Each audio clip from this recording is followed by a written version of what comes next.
Good morning, Britain. It's just gone 6 o'clock. Welcome to our special programme, live from Kyiv, the capital of Ukraine, where less than 24 hours ago, President Joe Biden made his historic visit. It is his first on Ukrainian soil since the outbreak of the war. He travelled here on a top-secret 10-hour train journey and left the same way, arriving back in Poland just a few hours ago. He was welcomed by President Zelensky and the First Lady, Olena Zelenska, and she sat down with me for an exclusive interview just a few hours after that meeting. The First Lady told me Ukrainians are tense ahead of this week's anniversary of the Russian invasion, but said that President Biden's visit was a powerful sign of support.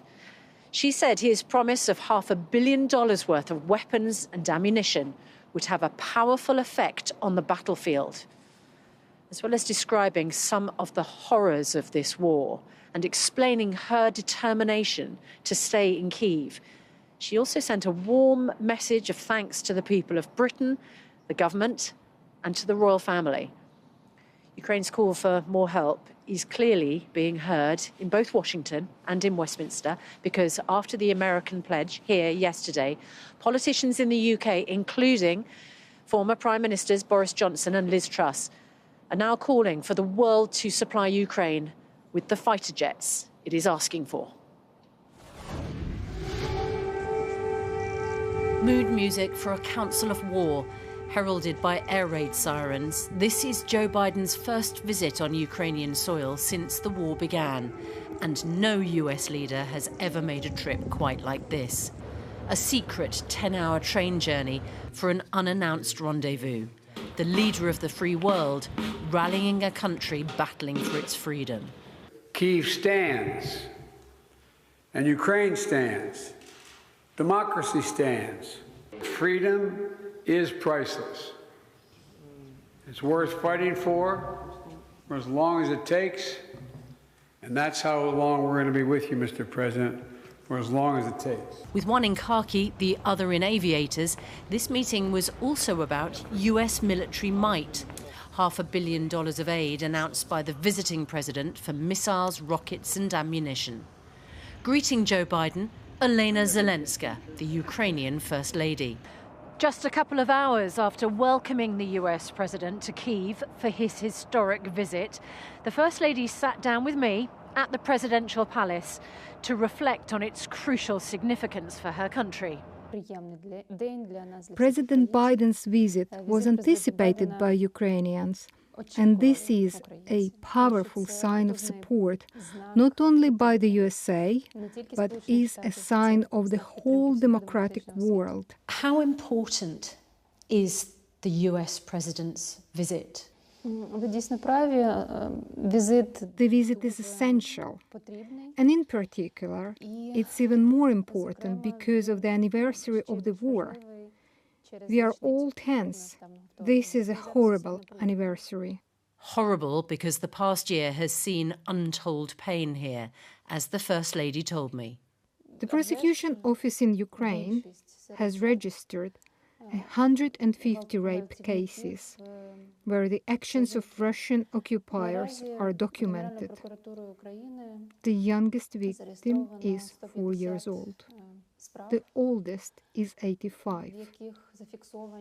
This is only those who are brave enough to speak about it. War is always horrible. What do you feel is the impact on Ukraine's children? A lot of children are already in need of psychological help, and sometimes even treatment. In particular, those who witnessed the execution of their family members. Olena says her own family hasn't been immune from the suffering. My children are also like the other children.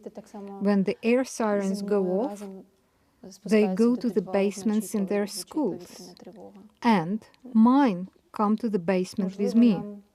Nonetheless, she feels an obligation to remain in Ukraine alongside her husband. To leave Ukraine wouldn't be easy. It would be emotionally a lot harder to be away from my people when it is such a crucial time in history. And on the day the King visited Ukrainian troops training alongside ours in Wiltshire, the First Lady had a message of thanks. We feel not only the support of the government and the royal family, but also we feel the support of the whole country. And what more do you need? I'm not an expert in military matters, but I do know that the military need weapons to protect our country. And if the military say they don't have enough, then they need to be given more. The meeting of the two leaders right here in the heart of Ukraine could not have been better framed and ended with a message intended to echo hundreds of miles away across the border in Moscow. For Russians too, the first anniversary of the invasion is momentous, and Putin will address the nation today, while Joe Biden begins a 3-day visit to Poland. Any attempt to suggest Kyiv's backing from the West is on the wane will be overruled by these powerful images. As the Americans ramp up their support, Boris Johnson and Liz Truss are now calling on our Prime Minister to send warplanes here. The First Lady may say she's not a military expert, but she and her country certainly know how to fight.